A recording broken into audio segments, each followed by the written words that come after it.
പുലർച്ചയ്ക്ക് 4 മണിക്ക് വീട്ടിലെത്തിയ ഞാൻ അതുപോലെ തന്നെ കിടന്നുറങ്ങി.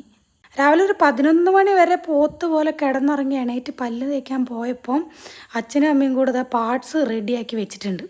അങ്ങനെ ആ വഴിക്ക് പോകുമ്പോൾ ഏട്ടൻ പിടിച്ചിട്ട് പറഞ്ഞ് ഒരു ഷർട്ട് അയൺ ചെയ്ത് കൊടുക്കാൻ. ആകെ ഒന്നല്ലേ ഉള്ളൂ, ഇടയ്ക്കല്ലേ നാട്ടിൽ വരാറുള്ളൂ എന്ന് വിചാരിച്ചിട്ട് അതങ്ങ് തേച്ച് കൊടുത്തു. തേക്കാൻ നമ്മൾ പണ്ടേ ബെസ്റ്റാണല്ലോ. അങ്ങനെ ഞാൻ നാട്ടിൽ വന്നതിൻ്റെ ഒരു പ്രധാന ഉദ്ദേശം ഒന്ന് അടിച്ച് നനച്ച് കുളിക്കണം എന്നായിരുന്നു. കാരണം ഞങ്ങൾ നിൽക്കുന്ന റൂമിൽ വെള്ളമില്ല. ഞങ്ങൾ നിൽക്കുന്ന റൂമിൽ നിന്നല്ല, ഞങ്ങൾ നിൽക്കുന്ന ആ പ്രദേശത്തെ തിരുവനന്തപുരത്ത് എവിടെയും വെള്ളം കിട്ടാനില്ല എന്നാണ് എനിക്ക് തോന്നുന്നത്.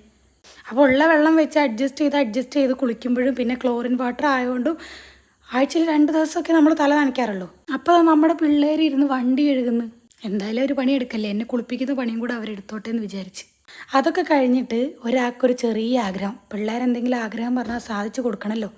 അങ്ങനെ ആ ആഗ്രഹ സാധ്യതേൻ്റെ കണ്ണുനീരാണ് നിങ്ങൾ ഈ കണ്ടുകൊണ്ടിരിക്കുന്നത്. അപ്പോൾ